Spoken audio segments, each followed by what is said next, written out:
Shalom jemaat Tuhan yang dikasihi Tuhan, bisa lambaikan tangannya. Amin. Puji Tuhan, kita boleh dipertemukan kembali di dalam ibadah bersama-sama. Satu kemurahan Tuhan, satu waktu yang indah yang Tuhan berikan kepada kita. Mari kita akan gunakan waktu ini. Kita akan serahkan hati kita, jiwa kita, tubuh kita untuk menyembah Allah kita yang hidup. Dengan kasih Kristus Ibu Ayu untuk membuka di dalam doa. Haleluya. Segala ucapan syukur dan kemuliaan hanya bagi Engkau Tuhan. Kami sangat bersyukur karena Engkau masih ada di tempat ini untuk mengurapi kami semuanya Tuhan. Maka dari itu kami mau merasakan kehadiran-Mu yang luar biasa itu Tuhan, untuk mengurapi kami semuanya, pribadi lepas pribadi, sehingga kami merasakan kasih-Mu yang luar biasa Tuhan. Kami serahkan buat ibadah hari ini ke dalam tangan-Mu ya Tuhan. Kami perlukan Engkau saat ini, kami perlukan naungan-Mu saat ini Tuhan. Jaga lindungi kami semuanya, dimanapun kami berada Tuhan. Di dalam nama Tuhan Yesus kami serahkan semuanya. Haleluya. Amin. Saya undang jemaat Tuhan yang berdiri. Kita akan naikkan rasa syukur kita kepada Tuhan. Terima kasih Tuhan. Hanya terima kasih.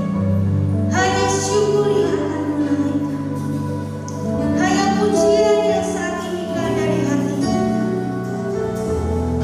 Karena kita ada sampai saat ini semua karena anugerah Tuhan. Bukan dengan kekuatan kita ada di tempat ini. Semua karena anugerah Tuhan.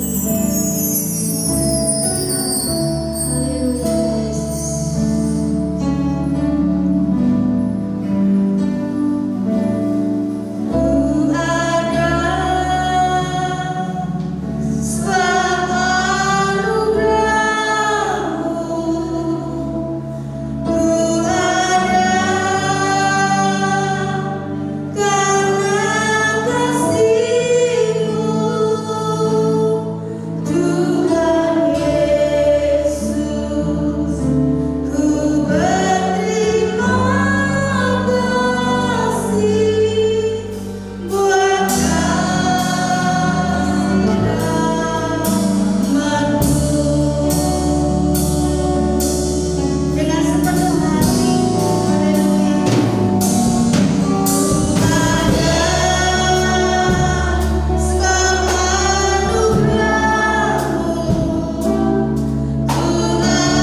dahulu, sekarang, sampai selama-lamanya. Firman-Mu menjamin sesuatu yang pasti dalam kehidupan kami, sehingga kami ketika dalam perjalanan hidup ini dengan berbagai perubahan situasi kondisi tidak akan pernah menggoncangkan iman kami, karena kami hanya percaya kepada kekuatan Allah. Ketika kami menaruh hidup kami ini ke dalam tangan kasih Engkau yang akan bekerja ya Bapa.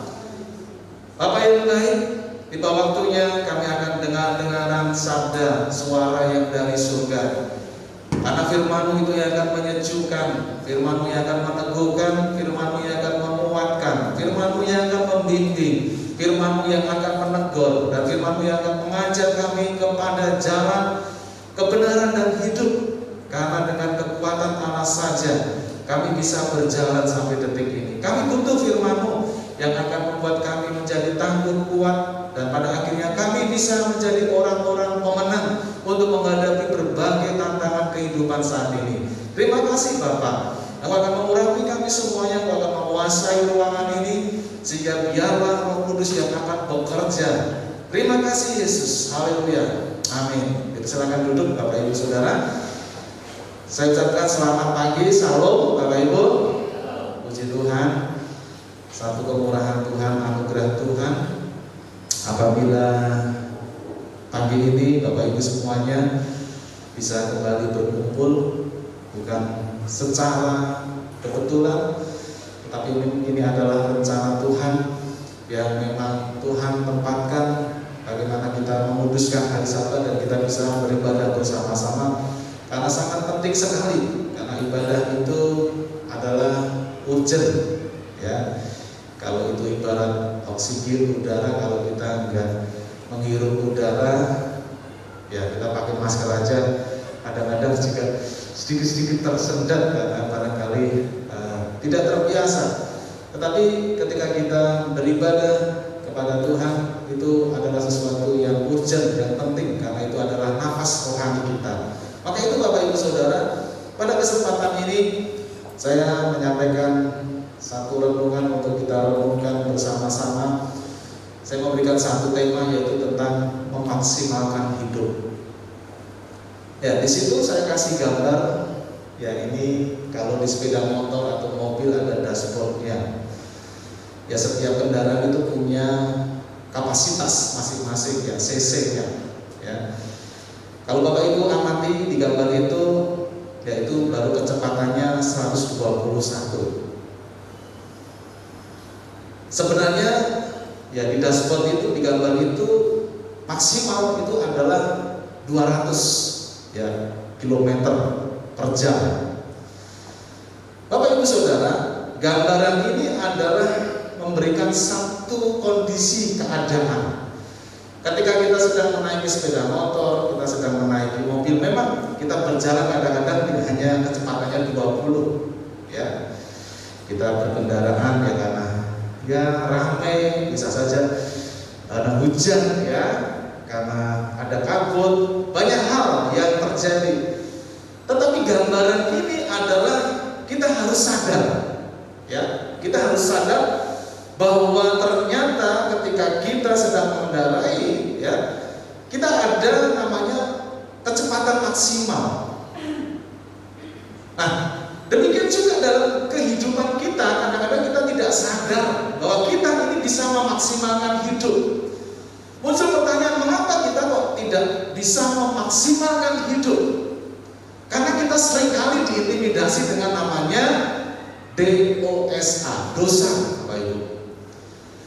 Ketika Adam dan Hawa diciptakan oleh Tuhan dan dosa masuk, itu menjadi satu tantangan sampai detik ini bagi setiap orang yang barangkali belum percaya kepada Yesus. Karena apa? Karena dia tidak menyadari bahwa di dalam dirinya ada Tuhan yang hidup. Saya percaya kepada Bapak Ibu Saudara, maka pada firman Tuhan saat ini saya akan menguatkan, meneguhkan kepada Bapak Ibu Saudara, kita harus sadar bahwa dalam kehidupan kita punya Tuhan yang hidup. Amin Bapak Ibu. Dan kita bisa memaksimalkan hidup kita. Dan kita bisa berjalan melangkah dengan kecepatan ilahi. Jangan sampai kita diintimidasi diintimidasi, ya, diteror, dihantui dengan namanya kekuatan iblis. Ketika kita dihantui, ya, maka kita tidak akan pernah bisa maksimal, ya. Kita tidak bisa, ya, melakukan, ya, sebanyak-banyaknya. Sebenarnya kita bisa melangkah, ya, sehari, ya, barangkali bisa sampai 1000, ya, kita hanya bisa melangkah 100 langkah saja. Karena dihantui, ada teror, Bapak Ibu. Kita harus sadar bahwa setiap pribadi ini punya kekuatan memang masing-masing. Kita diberi sese oleh Allah yang berbeda-beda. Beban hidup itulah yang akan membuat orang kadang-kadang kecepatannya tidak maksimal, Bapak Ibu.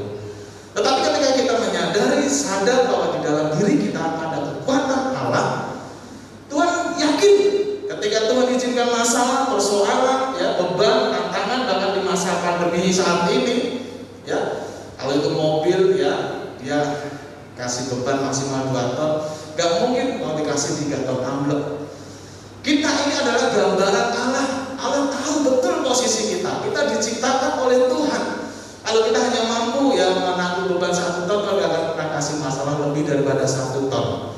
Artinya apa, Bapak Ibu Saudara? Artinya kita harus sadar bahwa kita ini adalah milik Allah. Kita harus sadar bahwa kita ini adalah ciptaan Allah. Kita diberi waktu yang sama. Kita kemarin mendengarkan tentang waktu 1 kali 24 jam. Tergantung kita. Apakah kita akan memaksimalkan hidup kita dengan waktu yang ada saat ini? Kalau berbicara tentang waktu, memang waktu ini adalah hari-hari yang jahat. Itulah pekerjaan iblis, pekerjaan setan yang harus kita sadari. Dan kita harus sadar bahwa kekuatan hidup kita bukan kekuatan kita sendiri. Bapak Ibu Saudara, ada satu ayat yang mendasari tema itu, Bapak Ibu. Saya akan membacakan dalam Khotbah 9 ayat 10 mengatakan, segala sesuatu yang dijumpai tanganmu untuk dikerjakan, kerjakanlah itu sekuat tenaga. Karena tak ada pekerjaan, pertimbangan, pengetahuan, dan hikmat dalam dunia orang mati. Kemana engkau akan pergi? Bapak Ibu Saudara, bahwa segala sesuatu yang dijumpai tanganmu untuk dikerjakan, kerjakanlah itu sekuat tenaga. Apa ini? Berbicara tentang apa? Ya, kehidupan ini ada tanggung jawab. Semuanya memiliki tanggung jawab. Ibu rumah tangga aja punya tanggung jawab di rumah. Apapun dalam kehidupan ini punya tanggung jawab yang berbeda-beda. Tetapi Tuhan katakan segala sesuatu yang dijumpai tanganmu ini artinya berbicara mengenai tentang tanggung jawab. Ya, setiap tanggung jawab kita harus kerjakan itu dengan sekuat tenaga. Kita akan mengerjakannya, ya. Kita akan bertindak, kita akan mengolahnya. Tuhan ingatkan, bahkan di sana, kemana engkau akan pergi? Ada batas, ya. Ada batas waktu. Ini berbicara detik tentang kematian. Selama kita masih hidup, ya, kita harus merenungkan.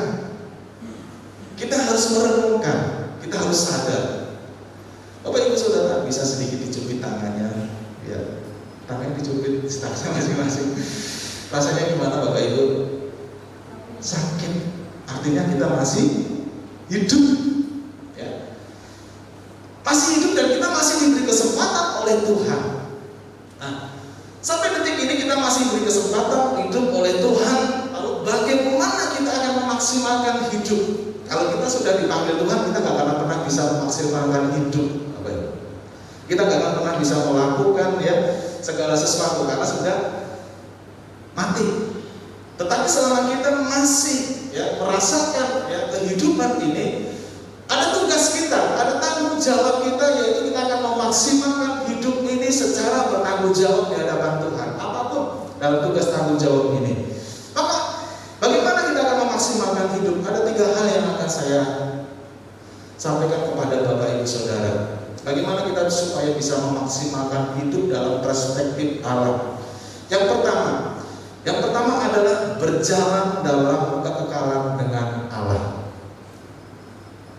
Saya mengambil dalam Mazmur 139 ayat 24 mengatakan begini, bunyi firman Tuhan. Lihatlah, apakah jalanku serong dan tuntunlah aku di jalan yang kekal. Saya baca sekali lagi. Lihatlah, apakah jalanku serong, dan tuntunlah aku di jalan yang kekal. Berbicara tentang memaksimalkan hidup ini, bagaimana kita akan memaksimalkan hidup? Waktu-waktu ini sangat pendek sekali. Kita nggak tahu apa yang akan terjadi 1 jam nanti, 1 hari nanti, 1 bulan atau tahun depan. Kita nggak tahu. Tetapi ketika kita akan belajar namanya memaksimalkan hidup, Tuhan mengajak kepada kita adalah berjalan dalam kekekalan dengan Tuhan. Di sana dikatakan hidup ini adalah sebuah perjalanan, Bapak Ibu. Ya, lihatlah apakah jalanku serong. Kata pertama berbicara tentang lihatlah. Ini berbicara tentang untuk merenungkan, untuk mengevaluasi, untuk melihat. Memang Tuhan kasih kaki kita 2, tetapi itu nggak bisa kita satunya mau ke kanan sana ya, satunya mau belok kiri, nggak bisa, kita bisa terbelah, Bapak Ibu. Tuhan mau mengajarkan kepada kita bahwa hidup ini adalah sebuah perjalanan. Perjalanan apa, Bapak Ibu? Ini adalah perjalanan iman kita. Ketika kita akan memaksimalkan hidup kita, yaitu adalah dengan berjalan dengan Tuhan, dengan satu tujuan. Tujuannya adalah yaitu kekekalan. Ya, saat ini barangkali usia manusia, kalau itu seorang atlet, dia ada puncak-puncaknya, Bapak Ibu. Ya, saat ini ada yang bertanding di Papua, PON ya, mau itu pemain bulu tangkis, basket, berenang, tinju, ada puncak-puncaknya di usia itu. Setelah itu, ya prestasinya pasti akan turun. Tetapi kita akan memaksimalkan hidup ini adalah berjalan dalam kekekalan. Prestasi kita adalah menuju sampai bersama dengan Bapa di surga. Saya dan Bapak Ibu Saudara adalah punya kewarganegaraan yang jelas, yaitu sebagai warga negara kerajaan surga. Maka apa yang disampaikan dalam Mazmur 139 mengatakan, lihatlah ini adalah waktunya untuk menyadarkan kita semuanya. Apakah saya berjalan bersama dengan Tuhan? Apakah saya berjalan dengan kekuatan saya sendiri? Ataukah saya berjalan dengan mengandalkan kekuatan orang lain? Tetapi Tuhan mengajak kepada kita, kita harus berjalan dengan Allah. Ketika kita berjalan dengan Allah, pasti hidup kita akan maksimal bersama dengan Tuhan. Amin, Bapak Ibu. Kalau kita dengan hanya kekuatan kita sendiri, kita ini terbatas. Usia kita terbatas. Apapun yang terjadi di dalam dunia ini juga terbatas. Tetapi ketika kita berjalan bersama-sama dengan Tuhan, yaitu menuju satu titik yang disebut dengan surga, kekekalan, disitulah hidup kita akan maksimal. Disitulah yang akan kita maksimalkan hidup kita. Ya, kalau kita di dunia ini mau mencari maksimal nilai, boleh. Mau mencari maksimal pendapatan, boleh. Mau mencapai maksimal prestasi tertentu, tidak masalah. Tetapi kita diingatkan dalam perspektif Allah, memaksimalkan hidup di sini adalah berjalan dalam kekekalan, berjalan bersama-sama dengan Tuhan, berjalan bergandengan tangan dengan Tuhan. Memang kaki ini 2, tangan ini 2, mata ini 2. Tetapi iman kita juga harus 1, jangan 2. Maka di sini dikatakan, apakah jalanku serong? Kadang-kadang orang berpikir tangannya 2, punya 2 keyakinan juga. Itu serong, ya, masih percaya dengan takhayul, ya, masih percaya dengan pohon besar, masih percaya dengan beton, ya, masih percaya kata baik, ya. Nanti kalau nggak dibancai seperti ini, Bapak Ibu Saudara, bahwa disampaikan di dalam Mazmur ini mengatakan bahwa ini adalah satu keyakinan yang penuh. Ketika kita memaksimalkan hidup kita berjalan bersama-sama dengan Tuhan, yang kita raih itu adalah kekekalan. Memang kita akan bisa memaksimalkan yang sekolah, yang kuliah, kita bisa memaksimalkan semuanya. Tetapi garis benangnya kita jangan keliru. Kadang-kadang ketika dia ingin berprestasi, lupa dengan Tuhan. Ketika dia ingin kaya, lupa dengan Tuhan. Ketika dia mengejar jabatan, lupa dengan Tuhan. Saat ini kita harus sadar bahwa memaksimalkan hidup kita adalah berjalan dalam kekekalan dengan Tuhan. Ketika kita berjalan berjalan bersama dengan Tuhan, Tuhan akan percayakan segala sesuatunya itu indah pada kita semuanya. Maka itu Bapak Ibu Saudara, mari kita kembali kepada jalan benar, bahwa tujuan hidup kita adalah kekekalan bersama dengan Tuhan. Yang kedua, bagaimana kita mengembangkan dan kita bisa memaksimalkan hidup ini? Yang kedua, saya ambil dalam Matius 25 ayat 14 sampai 15. Bisa dikatakan, sebab hal kerajaan surga sama seperti seorang yang mau bepergian ke luar negeri, yang memanggil hamba-hambanya dan mempercayakan hartanya kepada mereka. Yang seorang diberikan 5 talenta, yang seorang lagi 2, dan seorang lagi, yaitu yang lain lagi 1, masing-masing menurut kesanggupannya. Lalu ia berangkat.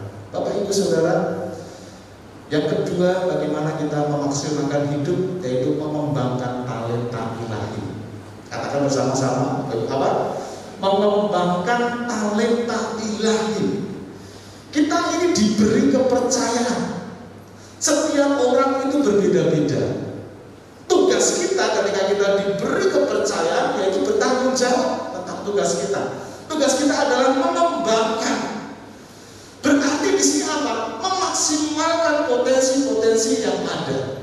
Ketika kita dipercayakan oleh Allah dalam setiap tugas tanggung jawab kita, ya mau itu di rumah, tugas suami, tugas istri, tugas anak berbeda-beda. Gak mungkin mau dibolak-balik, anak jadi orang tua jadi anak, gak mungkin. Di masyarakat punya tugas tanggung jawab yang berbeda-beda, punya peran yang berbeda. Di tempat pekerjaan punya tugas dan tanggung jawab yang berbeda-beda. Tetapi Tuhan mengingatkan kita harus memaksimalkan hidup kita dengan apa? Mengembangkan setiap tugas dan tanggung jawab kita. Ini berbicara mengenai apa? Talenta ilahi. Ya, memang setiap orang punya bakat, talenta secara duniawi. Ya, bisa main musik, masak, dan lain sebagainya. Tetapi dalam kacamata ilahi, Tuhan mengingatkan kepada kita, tugas kita dalam memaksimalkan hidup ini adalah menjalankan, mengerjakan, bertanggung jawab secara sungguh-sungguh. Berarti disitulah kita memaksimalkan. Kalau Bapak Ibu baca di ayat 24, 25, lanjutannya itu, ya saya bacakan langsung ke poinnya. Ini datanglah juga hamba yang menerima 1 talenta itu dan berkata, aku tidak tahu bahwa Tuhan adalah manusia yang kejam, yang menuai di tempat di mana Tuhan tidak menabur, dan yang memungut di tempat di mana Tuhan tidak menanam. Karena itu aku takut dan pergi menyembunyikan talenta Tuhan itu di dalam tanah ini. Terimalah kepunyaan talenta. Kalau Bapak Ibu sudah tahu gambaran, ya, yang 5 mengembang jadi 10, yang 2 jadi 4, tapi yang 1 itu ditanam di dalam tanah. Ketika tuannya datang dimintai pertanggungjawaban, itulah jawabannya. Dia menyalahkan tuannya, ya. Tuhan, kenapa kok saya dikasih 1 saja, teman saya 2, teman lagi ada yang kasih 5. Kita harus sadar bahwa itu Tuhan tahu kapasitas kita masing-masing, ya. Ini adalah berbicara untuk melihat kadang-kadang kita ini mengalami ketakutan, ya. Kita menyembunyikan talenta ilahi kita. Kita menanam, ya, talenta kita secara rapat-rapat. Ada satu ketakutan yang menghimpit sehingga membuat orang itu menjadi pesimis karena dihantam oleh apa? Pengaruh-pengaruh iblis. Kamu punya dosa. Itulah cara iblis sehingga apa? Tidak bisa mengembangkan talentanya. Bapak Ibu Saudara yang saya kasih dalam nama Tuhan, tentunya ini menjadi satu perenungan buat kita semuanya. Setiap pribadi itu diberi tanggung jawab oleh Tuhan. Setiap pribadi itu diberi talenta ilahi oleh Tuhan. Bagaimana kita mengembangkan, bagaimana kita akan memaksimalkan hidup ini, yaitu dengan mengembangkan talenta yang telah Tuhan berikan dalam kehidupan kita. Apapun tugas kita, tanggung jawab kita, kerjakanlah itu dengan segenap hati. Kita lakukan itu adalah bukan untuk manusia, tetapi untuk Tuhan. Ketika kita punya tugas tanggung jawab kita di mana saja, dan kita mengerjakan itu dengan sungguh-sungguh, kita mengerjakan itu dengan serius, kita bertanggung jawab di hadapan Tuhan, berarti kita sedang mengembangkan yaitu talenta hidup, dan kita sudah belajar namanya memaksimalkan hidup ini. Jangan sampai kita menggali dan menanam talenta itu dan menguburnya, karena tidak ada faedahnya, tidak ada gunanya. Maka itu, mari kita bangun kembali kesungguhan hati kita di hadapan Tuhan, bahwa setiap orang memiliki talenta ilahi yang berbeda-beda. Bapak Ibu Saudara, yang terakhir, yang ketiga, bagaimana kita memaksimalkan hidup, yaitu akan diukur, akan dilihat bahwa hidupnya itu berbuah. Seperti dalam Yohanes 15 ayat 4-6 mengatakan, tinggallah di dalam aku dan aku di dalam kamu, sama seperti ranting tidak dapat berbuah dari dirinya sendiri kalau ia tidak tinggal pada pokok anggur. Demikian juga kamu tidak berbuah jikalau kamu tidak tinggal di dalam aku. Akulah pokok anggur dan kamulah ranting-rantingnya. Barang siapa tinggal di dalam aku dan aku di dalam dia, ia berbuah banyak. Sebab di luar aku kamu tidak dapat berbuat apa-apa. Barang siapa tidak tinggal di dalam aku, ia dibuang di luar seperti ranting dan menjadi kering, kemudian dikumpulkan orang dan dicampakkan ke dalam api lalu dibakar. Bapak Ibu Saudara, Tuhan mengingatkan kepada kita bahwa memaksimalkan hidup ini adalah berbuah. Caranya bagaimana? Apa yang harus kita lakukan? Sangat jelas, tinggallah di dalam Tuhan, tinggal dalam kekuatan Allah, tinggal di dalam kebenaran firman Tuhan, tinggal di dalam sabda Allah. Ketika kita tinggal di dalam Tuhan, maka kita akan diberikan aliran-aliran, yaitu tentang aliran kehidupan. Apapun musim kehidupan ini, mau itu panas, mau hujan, mau itu terjadi situasi kondisi yang berubah-ubah di masa pandemi ini, ketika kita tinggal di dalam Tuhan, maka hidup kita akan berbuah. Orang yang memaksimalkan hidupnya adalah memiliki ciri, salah satu cirinya adalah hidupnya berbuah yang menyenangkan Tuhan. Maka Paulus juga mengingatkan kepada kita, tetapi jika aku harus hidup di dunia ini, itu berarti bagiku bekerja memberi buah. Bapak Ibu Saudara, Paulus juga menekankan betapa pentingnya memaksimalkan hidup ini. Hidup ini bukan hanya soal hidup bekerja pagi sampai siang sampai malam bahkan terus lembur bekerja tapi tidak pernah dirasakan buahnya. Menjadi satu pertanyaan bagi kita, apakah kita sudah memaksimalkan hidup kita untuk menyenangkan hati Tuhan? Dengan tujuan ketika kita mendapatkan segala sesuatu dengan bekerja, apa yang kita dapat? Ingat, semuanya ada batasnya, bahwa segala sesuatu itu adalah pemberian Tuhan. Hendaknya kita juga akan mengembalikannya semuanya itu untuk Tuhan. Ketika Tuhan memberikan tanggung jawab kita, setiap orang masing-masing berbeda dengan porsinya masing-masing. Karena Tuhan tahu kebutuhanmu sekian. Tetapi Tuhan mengingatkan bahwa hidup ini bukan hanya soal bekerja, tetapi hidup ini adalah ketika kita memaksimalkan hidup, berarti hidup kita berbuah. Berbuah di sini artinya apa? Bisa dirasakan oleh orang-orang yang ada di sekitar kita. Seberapa banyak talenta yang kita miliki, seberapa besar kemampuan kita, hendaknya kita bisa dirasakan orang-orang yang ada di sekitar kita. Maka saya memberikan satu skema di situ Bapak Ibu. Ketika kita memaksimalkan hidup, berjalanlah dalam kekekalan dengan Tuhan. Ketika kita berjalan dengan Tuhan, Tuhan akan kasih talenta. Talentamu, talenta ilahi. Ketika kita diberi talenta ilahi dan kita hidup dalam kekuatan Allah, dan kita terus tinggal di dalam firman-Nya, di dalam kasih-Nya, saya percaya bahwa hidup kita adalah hidup yang berbuah. buah ya sebatang pohon mangga, dia terus ya menyerap air ya, dan bertumbuh ketika dia berbuah, buahnya tidak untuk dimakan sendiri, tetapi dinikmati oleh orang-orang yang ada di sekitarnya. Demikian juga Bapak Ibu, ketika kita tinggal di dalam Tuhan, saya percaya buah kita gak hanya satu, gak hanya dua, gak hanya tiga, tetapi tidak terhitung. Itulah hidup yang betul-betul dia memaksimalkan hidupnya bersama dengan Tuhan.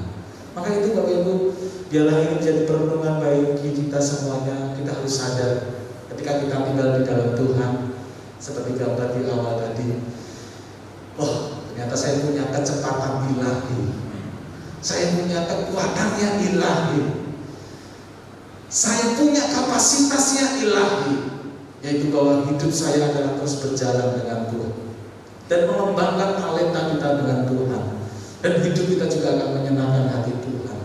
Dengan buah yang ada, kita bisa membagikan sesuatu kepada saudara kita. Seberapa yang bisa kita berikanlah itu semuanya untuk Tuhan, dan itu untuk menyenangkan hati Tuhan. Bapa di surga yang telah mati di atas kayu salib, dia berjalan dalam kehendak Tuhan, bukan kehendaknya sendiri, dan dia mati di atas kayu salib bukan karena kemauannya, tetapi karena kehendak Tuhan. Dan dia mengembangkan tugas pelayanannya, talenta ilahi, buat melayani, membagikan orang mati, mengasihi orang yang sakit, memperhatikan orang yang mengalami persoalan. Ini menjadi satu gambaran, dan buahnya sampai saat ini kita rasakan bersama-sama. Buah dari pengorbanan di atas kayu salib bagi kita adalah keselamatan. Keselamatan. Jadi kita bersyukur kalau kita sudah diberi buah kasih Allah lewat kematian Yesus Kristus di atas kayu salib, yaitu tentang keselamatan. Sudah saatnya juga kita juga akan membagikan hidup kita untuk menyenangkan hati Tuhan. Mari Bapak Ibu, kita akan siapkan hati kita untuk memasuki perjamuan kudus, dan kita akan berdoa sekali lagi. Bapa di surga, terima kasih buat waktu dan kesempatan kami. Abang telah selesai menyampaikan kebenaran firman-Mu. Kami tahu ya Bapak, dalam kehidupan ini penuh dengan persoalan dan tantangan, sehingga kami dalam hidup ini tidak bisa memaksimalkan hidup ini. Tetapi dengan kebenaran firman-Mu saat ini, kami disadarkan kami punya kapasitas ilahi. Karena di dalam diri kami bukan kami sendiri yang hidup, tetapi ada kekuatan Allah. Ketika kami berjalan bersama dengan Engkau, kami percaya kami bisa memaksimalkan kehidupan kami. Kami bisa mengembangkan setiap potensi yang ada dalam kehidupan kami, dan kami bisa menyenangkan hati Tuhan. Kami akan memasuki dalam perjamuan. Tuhan kuduskan, Tuhan layakkan, sehingga ketika kami masuk dalam perjamuan kudus, kami pun berkenan di hati Tuhan. Tolong kami ya Bapak, tolong kami, tolong kami. Dan kami siap untuk memasuki perjamuan pada saat ini. Di dalam nama Yesus, haleluya, amin. Bapak Ibu Saudara, masih tetap pakai masker, dan roti dan anggur masih dalam bungkus plastik, dan saya undang Bapak Ibu untuk bangkit berdiri, dan saya akan bacakan. Maka kata Yesus kepada mereka, Aku berkata kepadamu, sesungguhnya jika kamu tidak makan daging anak manusia dan minum darahnya, kamu tidak mempunyai hidup di dalam dirimu.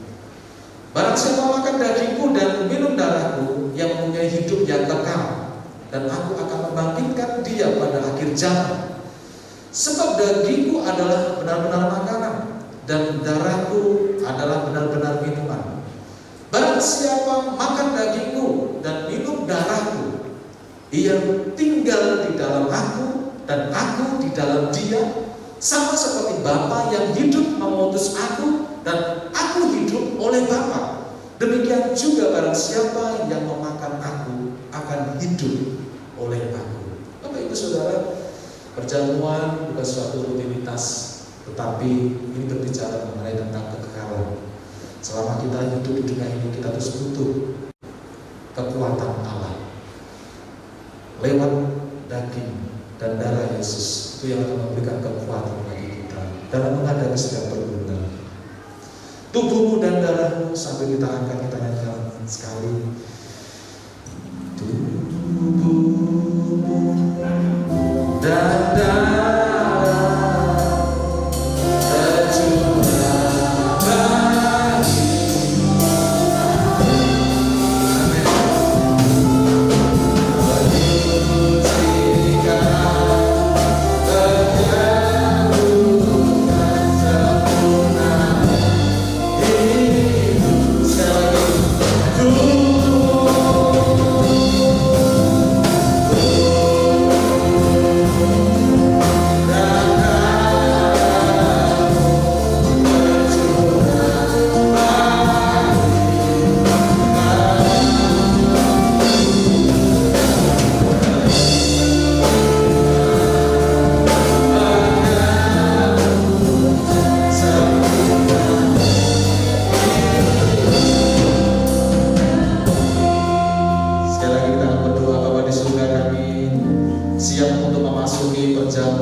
seharusnya kami yang menerima hukuman, tetapi oleh karena belas kasihan Allah, oleh karena kasih Yesus Kristus kepada kami semuanya, kami pun mendapatkan pengampunan dan pembebasan dari dosa-dosa. Kami percaya bahwa keselamatan kami hanya di dalam Engkau. Keselamatan sudah Engkau jamin, bahkan Engkau sudah menyediakan tempat yang indah, yaitu di surga yang mulia. Bapak yang baik, selama kami masih hidup dan diberi kesempatan hidup ini, ada tantangan, ada persoalan yang saat ini sedang kami alami.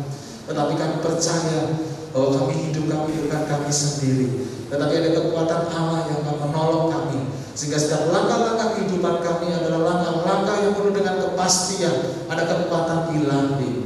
Terima kasih Bapak, terima kasih Yesus. Demikian bunyi firman Tuhan.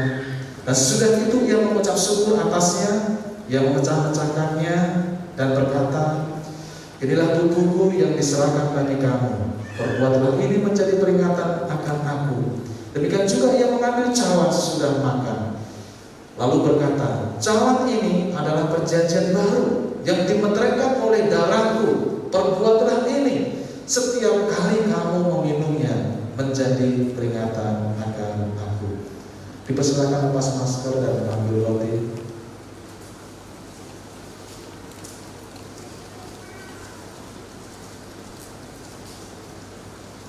Dan kita makan bersama-sama dalam nama Yesus. Terima kasih.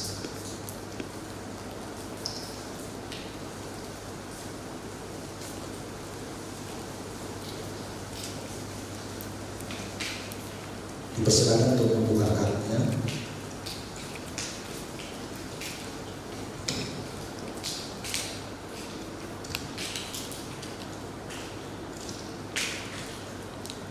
Dan mari kita angkat dan kita akan minum bersama-sama. Dalam nama Yesus, terima kasih.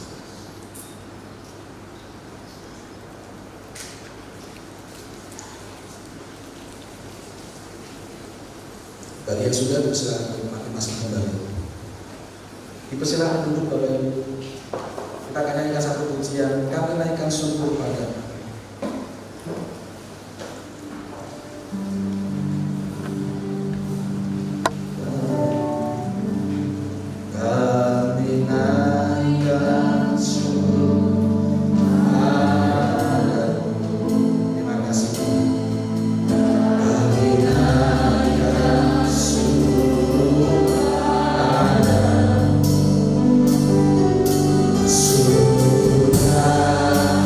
Kasih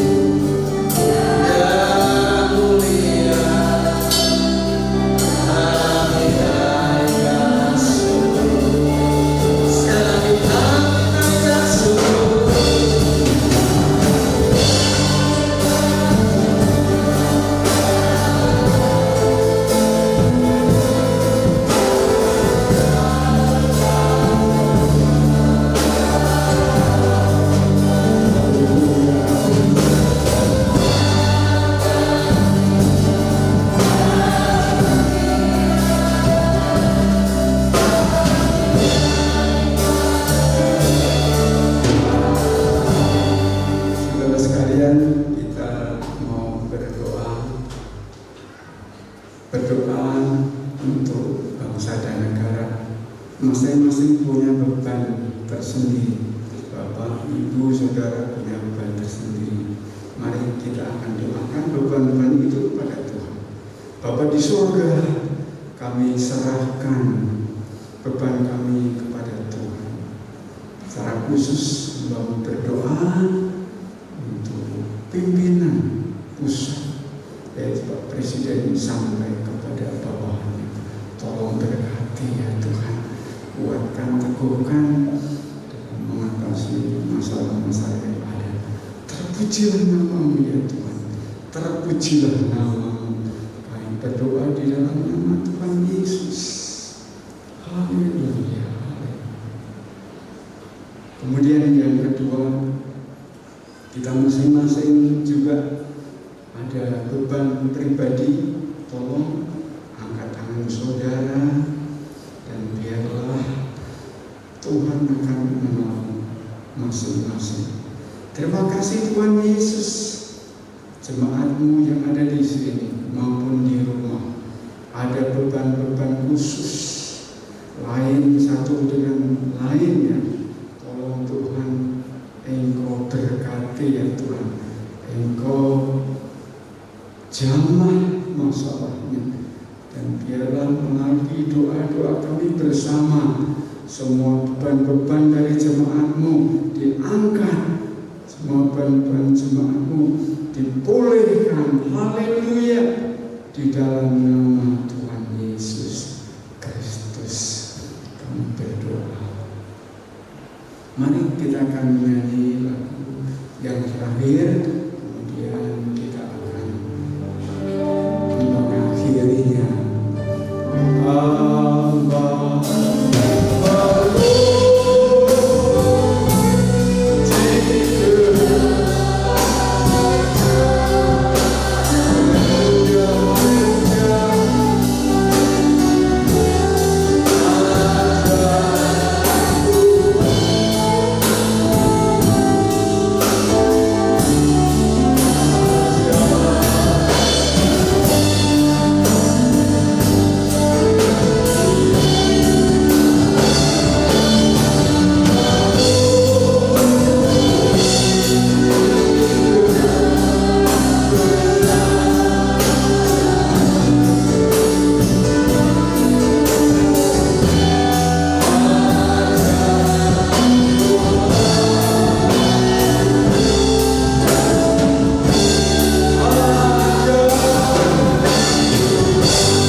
Saudara sekalian, pulihlah dengan berkat daripada Tuhan Yesus Kristus, dan kiranya persekutuan daripada Allah Bapa, Allah Anak, dan Roh Kudus menyertai saudara sekalian mulai saat ini sampai Tuhan Yesus Kristus datang kedua kali untuk menjemput kita sekaliannya, dibawa ke dalam kemuliaan kekal bersama-sama dengan Dia di surga yang mulia.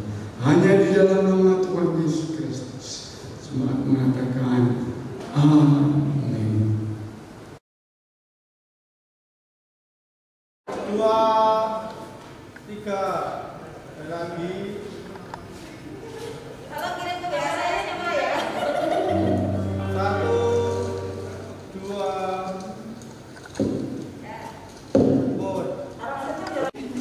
1, 2, sambut.